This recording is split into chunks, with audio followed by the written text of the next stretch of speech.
হিন্দু শাস্ত্রমতে গঙ্গা এবং গঙ্গার জল পবিত্র হিসেবে মনে করা হয় এবং পুজোর কাজে বিভিন্ন পবিত্র কাজে ব্যবহার করা হয় এই গঙ্গার জল। কিন্তু এই মানুষের আস্থা, ভরসা, বিশ্বাস কোথাও নষ্ট হচ্ছে। আজকের এই প্রতিবেদনে দেখাবো যে কিভাবে এই গঙ্গার জলের প্রতি মানুষের আস্থা, বিশ্বাস নষ্ট হচ্ছে দিনের পর দিন। সাল 1986 প্রধানমন্ত্রী রাজীব গান্ধীর সময় থেকে চালু গঙ্গা দূষণ মোকাবিলা, যার নাম গঙ্গা অ্যাকশন প্ল্যান। বর্তমানেও গঙ্গা দূষণ কমাতে পদক্ষেপ নেওয়া হচ্ছে। এবছরও অর্থাৎ 2025-26 আর্থিক বর্ষে নমামি গঙ্গে প্রকল্পে কেন্দ্র সরকার 3,400 কোটি টাকা বরাদ্দ করেছে। কিন্তু গ্রাউন্ড জিরো কী বলছে? আদৌ দূষণ মোকাবিলা সম্ভব হচ্ছে? দিন যত যাচ্ছে গঙ্গা দূষণ ততই বাড়ছে। সরকারের পক্ষ থেকে একাধিক প্রকল্প রয়েছে, কিন্তু ছবি কি সেই কথা বলছে? ছবি তো ভিন্ন, উল্টো কথা বলছে। আমি এখন দাঁড়িয়ে রয়েছি টালা ব্রিজের পাশে এবং এই জল, এই যে খাল রয়েছে, এই খালের জল গিয়ে মেশে গঙ্গায় এবং তারপর গঙ্গা দূষণ দিনের পর দিন বাড়ছে এবং এই ছবি দেখে আতঙ্কিত হবেন আপনিও।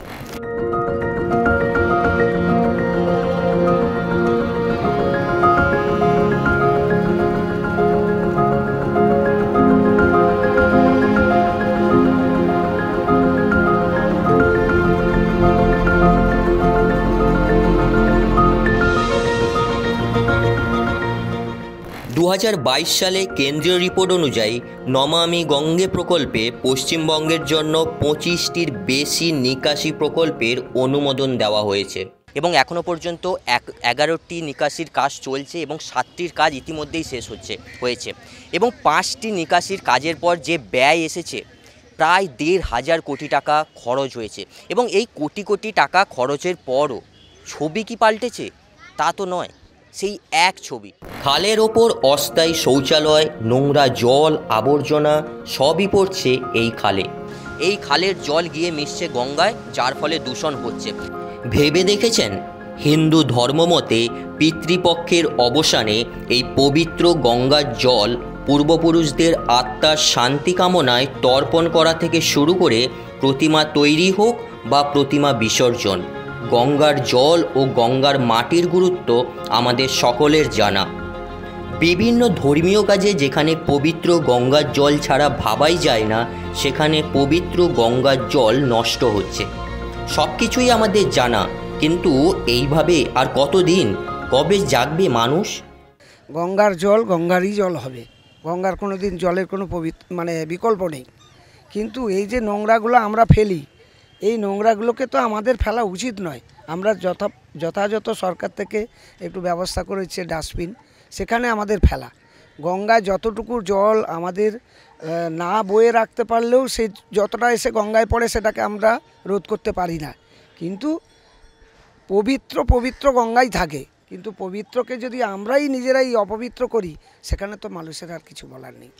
ওই খালের পাশে শৌচালয়গুলো আমরা দেখতে পাচ্ছি, সেখানকার মল ডাইরেক্ট এসে ওই খালে পড়ছে, ফেলে দিচ্ছে। সেগুলোকে তো নিশ্চয়ই সোপটি করা উচিত, কিন্তু এইগুলোকে তো ব্যবস্থা নেওয়া উচিত যে গঙ্গায় একটা এই মলটা এসে ফেলা, সেটা যারা তৈরি করছে বা যারা করছে তাদেরও তো মনের মধ্যে, যারা করছে তাদের কোনো কথা নেই, তারা যখন অসহায় হচ্ছে তখন যেখানে সেখানে মলত্যাগ করছে, কিন্তু যারা তৈরি করছে সেই জিনিসটাকে তাদের একটু সোপ করা উচিত। মলটার খোসাটা যেমন আমরা খেয়ে নিয়ে ফলটা খেয়ে নিয়ে খোলাটা আমরা বাইরে ফেলি, সেরকম মলটা সেখানেই শুকনো হওয়া উচিত। তার জল যতটুকু সেটাকে কেউ ধরে রাখতে পারে না। মানুষ বাঁচতে গেলে তো সব কিছুই করতে হবে, তাদেরকে জীবন বাঁচাতে পায়খানা, বাথরুম, কিন্তু প্রত্যেকটা খালের জল, নর্দমার জল কিন্তু গিয়ে সে গঙ্গায় পড়ছে। তা সেখানে তো গঙ্গার জল অপবিত্র হয়ে যাচ্ছে আমাদের কাছে। আমরা তো গঙ্গার জল মা মনে করতে সময় তো আমরাও শুদ্ধ হয়ে খেয়ে নিচ্ছি, কিন্তু সেটা যদি সবাই মিলে পরিষ্কার করা যায় তাহলে সেটা খুব ভালো হয় মনে হয়। এটা সবাইকে সচেতন থাকতে হবে। কলিতে সব শেষ হয়ে যাবে, কিছু থাকবে না। যত এগোবে, এখন মাত্র 500 বছর হয়েছে, কলির 4,32,000 বর্ষ আছে। এখনও যা ঘটনা ঘটছে সব কলির প্রভাবে সব শেষ হয়ে, আস্তে আস্তে সব শেষ হয়ে যাবে। গঙ্গা শেষ হয়ে যাবে, যমুনা শেষ হয়ে গেছে, গঙ্গাও শেষ হয়ে যাবে, সব লুপ্ত হয়ে যাবে, কিচ্ছু থাকবে না কলিতে। এই কলিযুগে কিচ্ছু থাকবে না। এটা ভাগবতমে লেখা, শাস্ত্রে লেখা আছে। কলির যত প্রভাব হবে, যত বাড়বে, যত কলি, সব শেষ হয়ে যাবে।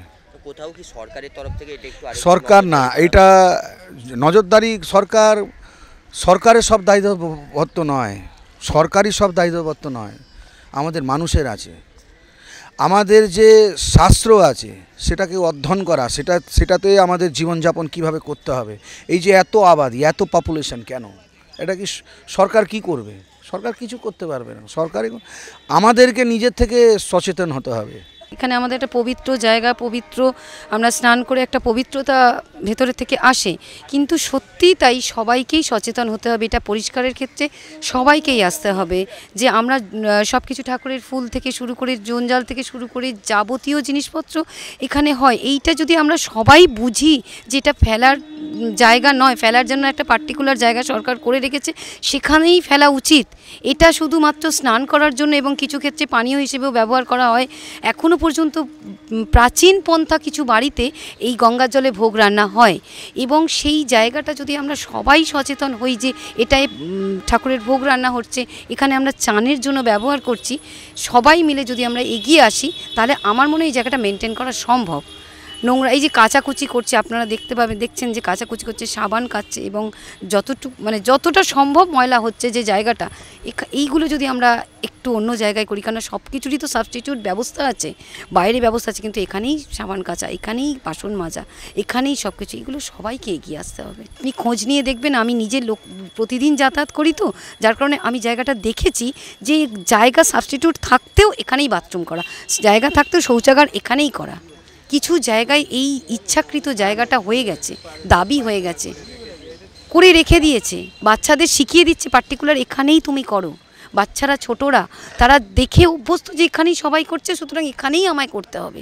তাদের যদি ছোট থেকে শিক্ষা দেওয়া হয় যে না, একটা যে জায়গা রয়েছে সেই জায়গায় করুক, সেখানেও আলাদা সাবস্টিটিউট, একটু এগিয়ে যেতে হবে, কিন্তু যাব না, এখানেই করব। অনেকটাই, পুরো যদি মানুষ আজকে সচেতন হয়, তাহলে দেখবেন এর পবিত্রতা মেনটেন করবে, বা এটা একদমই ঠিক থাকবে। কিছু ক্ষেত্রে দেখবেন কয়েকটি ঘাটে, গঙ্গার কয়েকটি ঘাটে পার্টিকুলার দেখবেন একদম রেস্ট্রিকশান, ফুল ফেলবেন না, এটা ফেলবেন না, ওখানে শুধু চান করবেন, এটা দেখবেন রেস্ট্রিকশান কিছু ক্ষেত্রে রয়েছে, লক্ষ্য করবেন আইটলা ঘাটেও রয়েছে। তো সেক্ষেত্রে সব জায়গায় সেটা নেই, সম্ভব নয় থাকা, এক্ষেত্রে মানুষকেও ঠিক থাকতে হবে। গঙ্গা তো ধর্মের ব্যাপার, দেখুন এটা চিরকালই মানুষের মনের মধ্যে একটা সফট কর্নার আছে, গঙ্গায় চান করলে আমরা পবিত্র। কিন্তু সেদিক দিয়ে দেখতে গেলে আমরা যেভাবে গঙ্গায় পলিউশন করছি, সরকার শুধু নয়, মানুষকেও প্রতি পদে প্রতি ক্ষেত্রে সচেতন হতে হবে, তবে গঙ্গার এই দূষিত ভাবটা দূর হবে, এবং মানুষের মনের মধ্যেও যে কলঙ্ক দূষিত ভাব আছে সেটাও দূর হবে। সরকারিভাবে কি আরও সরকারিভাবে নজরদারি বাড়ানো হয়েছে, কিন্তু যেভাবে সরকার যদি 10% করে, আর সেক্ষেত্রে মানুষ যদি 90% তার অপব্যয় করে, তাহলে সেক্ষেত্রে সরকারের পক্ষে সম্ভব নয়, শুধু একার পক্ষে। মানুষকেও সচেতন হতে হবে এবং মানুষকেও গঙ্গা সম্বন্ধে অবহিত হতে হবে। মানে আমরা কি বলতো, একটা অন্য এরকম কমিউনিটি থেকে আমরা বিলং করি কি আমরা খুবই পবিত্র মানি গঙ্গাটাকে, ঠিক আছে। আর যেইভাবে জিনিসটা কন্টিনিউটি আমরা জেনারেশনটাকে ফলো করে আসছি, আমরা রিচুয়ালস, আমরা তো একটা হিন্দু বাহিনী, আমরা তো রিচুয়ালস অবভিয়াসলি ফলো করবো। যে জিনিসটা কি বলতো, জিনিসটা সেইভাবে অনগোয়িং প্রসেসটা হচ্ছে না, এটা কন্টিনিউটি থেকে যাচ্ছে। আর গঙ্গার মানে কি বলতো, মানে আনপিওরিটিটা, মানে জিনিসটা আর এক্সটেন্ড হয়ে যাচ্ছে, এটা কমতির জায়গা না হয়ে এক্সটেন্ড হয়ে যাচ্ছে জিনিসটা, এটাই সেটা আমাদের মধ্যে দেখতে হবে as a human being, as a youth of this Indian country. এই জিনিসটাকে আমাদেরকে স্টপ করতে হবে কেন কি চেঞ্জেসটা ফার্স্টে আমাকে স্টার্ট করতে হবে, তাহলে নেক্সট আমি কাউকে বলতে পারবো কি ইয়াস এটা করো। কিন্তু জিনিসটার মধ্যে কোনো ইমপ্রুভমেন্ট হচ্ছে না, জিনিসটা সেরকম কনস্ট্যান্ট থেকে যাচ্ছে। সরকারের পক্ষ থেকে বারবার প্রতিশ্রুতি দেওয়া হয় যে স্থায়ী শৌচাগার করে দেওয়ার, কিন্তু তারপরও মানুষ কি পাচ্ছে? এই খালের পাশে যে বাসিন্দারা থাকেন তারা কি পাচ্ছেন? তাদের থেকে শুনবো। আমরা খালে পায়খানা করছি স্যাকো করে, ওর মধ্যে বাচ্চা কাচ্চা চান করছে, ওই জলের মধ্যে বাসন মাজছি, ওই জলের মধ্যে জামা কাপড় কাচ্ছি, কিছু করার নেই।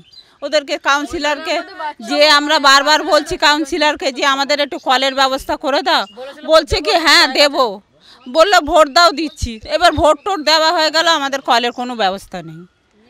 আমাদের পায়খানা যাওয়ার খুব অসুবিধা হয়, পায়খানা বাথরুমের খুব সমস্যা। সরকারের তরফ থেকে বহু প্রকল্প আছে, থাকলে কি হবে, আমরা তো পাচ্ছি না কিছু, না আমরা আছি এখানে, কত কষ্ট জোগালে এখানে কাজ করে সব বাইরের থেকে এসে এই কষ্ট করে থাকি। আমাদের তো ভোটার কার্ড সব এখানেই, আমরা তো সবসময় আসে হাত জোর করে যখন ভোট চায় আমরা তো ভোটটা দেই, তো আমাদের জন্য একটুখানি দেখবে না, সবসময় যদি বস্তির মধ্যে দেখবে, আর আমরা কি করব? আমরা এখানে একটা কাজ তো করি, আমরা সারা জীবন ধরে আমরা দিনমজুরি কাজ করে আর এখানে ভ্যান চালাই, আমরা তো কাজ করেই খাই, আমরা তো কারোর কাছে হাত পাততে যাই না। তোমাদের যদি একটা কোনো দরকার পড়ে তোমাদের বস্তির লোককে দিচ্ছ, আর আমরা খালদারে থাকি বলে আমরা ভোট দিই, আমাদের কোনো ইয়ে নেই। বাসিন্দাদের দাবি ভোটার কার্ড করতে সময় লাগেনি, কিন্তু শৌচালয় তৈরির কথা জানালে সমস্যা করছেন খোদ কাউন্সিলরই। 2015 সালে প্রধানমন্ত্রী শৌচালয় যোজনাই হোক বা 2012 সালে নির্মল ভারত বা বাংলায় 2009 সালে মিশন নির্মল বাংলা চালু তো আছে, কিন্তু কোথায়, কাজটা কোথায়? চারদিকে নোংরা, আমরা এই খালের পাশে দাঁড়িয়ে রয়েছি, চারপাশে আবর্জনাতে ভর্তি। আমি ছবি দেখাবো।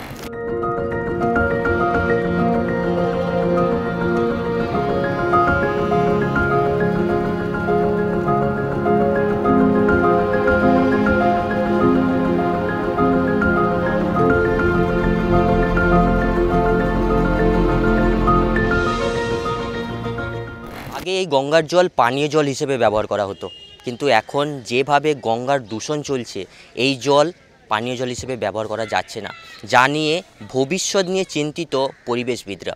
আজকে আমরা দেখতে পাচ্ছি যে গঙ্গা দূষণের কারণ বিভিন্ন শহরগুলো থেকে অপরিশোধিত বর্জ্যগুলো কিন্তু ডাইরেক্টলি গিয়ে গঙ্গায় মিশছে, এবং এটার যে রিপোর্ট থেকেও কিন্তু বারবার উঠে আসছে যে গঙ্গা দূষণের যে মাত্রাগুলো সেগুলো কিন্তু ভীষণই একটা সাংঘাতিক একটা রিপোর্ট দেখাচ্ছে। এবং সেখানে কলিফর্ম ব্যাকটেরিয়া থেকে শুরু করে আমরা যদি ব্যাকটেরিয়ার কাউন্টটাও দেখি, 100 ml জলে প্রায় 1,80,000 ব্যাকটেরিয়া, এবং এটা কিন্তু একটা সাংঘাতিক ব্যাপার। কারণ আমরা জানি যে WHO রিপোর্টস যেটা চাইছে, যে WHO রিপোর্টে 100 ml কিন্তু 1000 ব্যাকটেরিয়া থাকার কথা। এবং আমরা দেখতে পাচ্ছি যে ওপেন স্পেসেতে যে সমস্ত খালগুলো আছে, সেগুলোর সাইডে যে সমস্ত পাবলিক টয়লেটসগুলো আছে, এবং সেখানে যে সমস্ত নিত্য নৈমিত্য মানুষেরা কাজকর্ম করছে, সেগুলো থেকে কিন্তু ভীষণভাবে দূষণ ছড়াচ্ছে। মানুষের সচেতনতা ভীষণভাবে দরকার, এবং গঙ্গার যে ঘাটগুলো আছে সেগুলোকেও পরিষ্কার পরিচ্ছন্ন এবং সেখানে নিয়মবিধি মানা ভীষণভাবে দরকার, কারণ সেগুলো ভীষণ অপরিচ্ছন্ন অবস্থায় আছে। এবং যে ইন্ডাস্ট্রিগুলো থেকে যে জলগুলো এসে মেশে, সেগুলোও কিন্তু প্রপারলি ট্রিটমেন্ট প্রসিডিওর ফলো হচ্ছে না, এবং সেখান থেকে দেখা যাচ্ছে যে এটা রিপোর্ট বলছে যে অপরিশোধিত বর্জ্যই কিন্তু আজকে প্রায় 42% বেশি অপরিশোধিত বর্জ্য কিন্তু আজকে গিয়ে গঙ্গায় মিশছে। এবং আমরা যদি পশ্চিমবঙ্গের নালাগুলো দেখি, সেখানে প্রায় 54টি নালা থেকে ডাইরেক্টলি আমরা দেখি যে গঙ্গায় গিয়ে এই জল মেশে, এবং তারও পরিমাণ প্রায় 1779 মিলিলিটার পার ডে। এবার যদি চিন্তা করি যে সারা ভারতবর্ষ থেকে এই অবস্থাটা কতটা এফেক্ট করে আমাদের সমস্ত কিছু, এবং যদি শুধু গঙ্গার ক্ষেত্রে দেখি, গঙ্গা যে অঞ্চল দিয়ে বয়ে গেছে সেটাও একটা দীর্ঘ পথ, প্রায় 2500 কিলোমিটার, এবং সেখানে কিন্তু যদি পরিশোধনাগারগুলো যেগুলো আমরা দেখি যে এসটিপি যেগুলো হচ্ছে সিরিয়াস ট্রিটমেন্ট প্লান্টসগুলো যদি ঠিকমতো করে কাজ না করে, সেগুলোকে যদি উন্নতিকরণ বা প্রযুক্তিগতভাবে সেগুলোকে যদি উন্নতি না করা হয়, তাহলে কিন্তু বর্জ্যের ভার গঙ্গায় বাড়বেই। সুতরাং কেন্দ্র এবং রাজ্যের কিন্তু এখানে যৌথভাবে এই গঙ্গা অ্যাকশন প্ল্যানকে এগিয়ে নিয়ে গিয়ে এবং প্রযুক্তিগত দিক থেকে উন্নতি সাধন ভীষণভাবে দরকার, তবেই কিন্তু আজকে গঙ্গাকে আমরা বাঁচাতে পারবো, রক্ষা করতে পারবো। কিন্তু এইভাবে আর কতদিন গঙ্গার জল এইভাবে নষ্ট হবে? ভবিষ্যৎ কি হবে তাহলে? সরকার কি সক্রিয়ভাবে দূষণ মোকাবিলা আদৌ করতে পারবে? প্রশ্ন তো থেকেই যায়। ক্যামেরায় গৌতমের সঙ্গে সুমন, চ্যানেল হিন্দুস্তান। বিভিন্ন বিষয়ে ভিডিও পেতে চ্যানেল হিন্দুস্তানের ইউটিউব চ্যানেল সাবস্ক্রাইব করুন www.youtube.com/channelhindustan।